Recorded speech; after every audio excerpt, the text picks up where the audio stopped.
Welcome to the Global War Watch Network. France just proved its drones can strike with pinpoint precision, and you can bet the world is taking notice. What started out as a simple surveillance tool has now become a really formidable weapon, and it's completely changing the game for European defense. So, how did we get here, and what does it all mean for the future? Let's get into it. So, check this out. Just recently, in October 2025, the French Air and Space Force took one of its MQ-9 Reaper drones and fired a live AGM-114 Hellfire missile for the very first time. Now, this wasn't just some routine practice drill. This was a massive, massive leap in capability.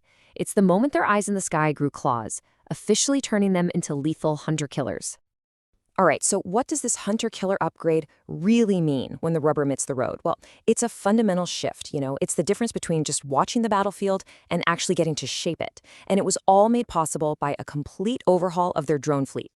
And if you want to see just how big of a leap this is, look no further.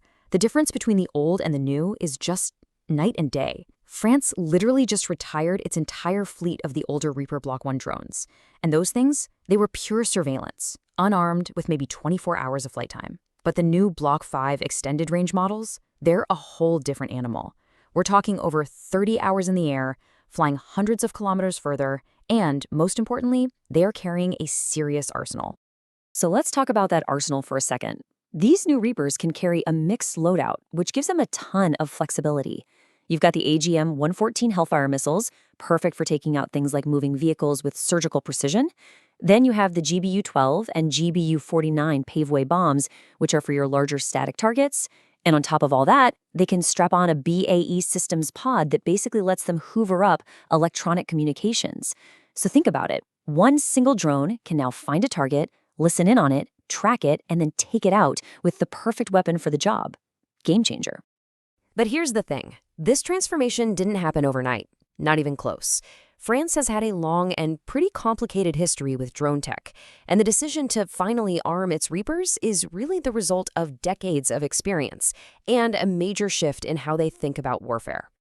And, it's kind of ironic. France was actually a pioneer, believe it or not, testing a remote-controlled biplane way back in 1917. But after that, they kind of lagged behind for most of the next century. It wasn't until 2008 that they got their first modern surveillance drones.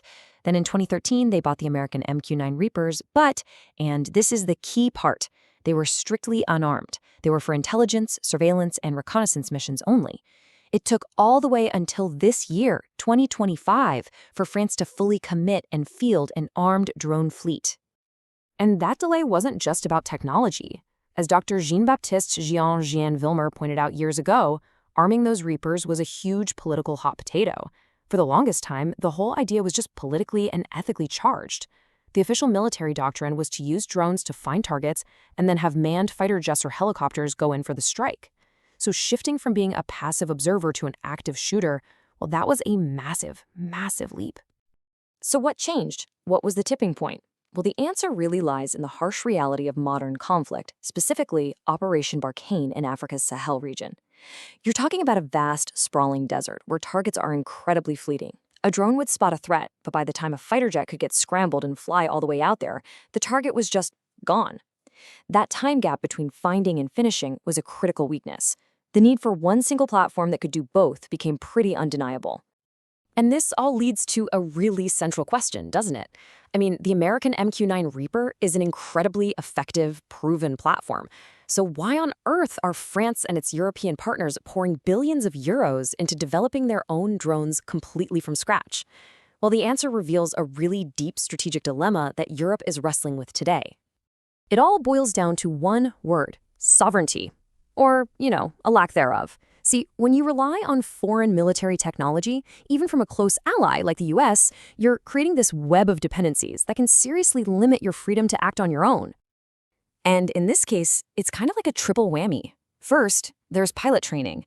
French drone pilots have to go to the United States to get trained, and they're competing for very limited spots. Second, you've got parts and maintenance. If something breaks, the only company that can fix it or sell you spare parts is the American one, General Atomics. And third, and this is the big one, politics. This right here is the real kicker. The conditions for actually using the Reapers are ultimately set by the US Congress. That means for certain operations, France effectively needs to get a green light from Washington. Now, for a country that prides itself on having an independent foreign policy, that is a serious problem. And it is the single biggest motivation behind Europe's push for its own drone tech. So, to break free from this dependency, to cut those strings, France and its partners have kicked off this incredibly ambitious quest to build a sovereign European drone capability right from the ground up. And the flagship project, the big centerpiece of this whole plan, is the Euro drone. This is a massive, multinational program. We're talking France, Germany, Italy, and Spain all working together. And the goal is simple: create a high-end, made-in-Europe drone that can eventually replace all the American and Israeli systems in their fleets.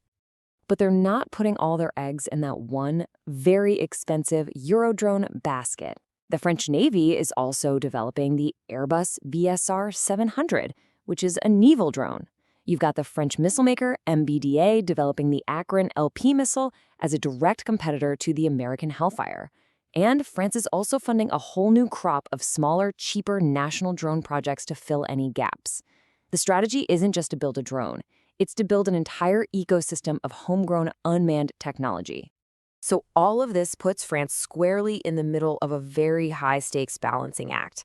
They have to weigh the urgent, real-world threats they're facing today against that long-term strategic goal of being fully independent tomorrow. And this right here really lays out that central tension perfectly. On one side, you have urgency.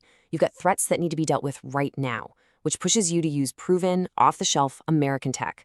But on the other side, you have autonomy, and that requires patient, long-term investment in your own industrial base so you can have full control in the future. It's today versus tomorrow. And that really brings us to the crucial takeaway from all this. This story about French drones, it's not just about drones. It's a perfect example of the huge challenge facing all of Europe today. How do you deal with the immediate fires burning right at your doorstep, while also building a truly fireproof house for the future? Arming the Reaper is the pragmatic fix for today, but the real prize everyone's after is that independent capability for tomorrow. So that recent Hellfire test, it shows France is more capable and more lethal than ever before, but it also highlights that it's still relying on the US to do it. At the same time, all these new European projects show a clear ambition for independence. So the question I'll leave you with is this: are we actually witnessing the dawn of true European defense autonomy, or is this just a temporary fix on the very long road to getting there? That's all the time we have for this one. Thank you so much for joining us at Global War Watch Network. Hey, if you found this breakdown valuable, please do us a huge favor and hit that like, share, and subscribe button for more explainers just like this one. We'd really love to hear your takes, so share your thoughts in the comments section and come join our community on social media. All the links for that are right there in the description below.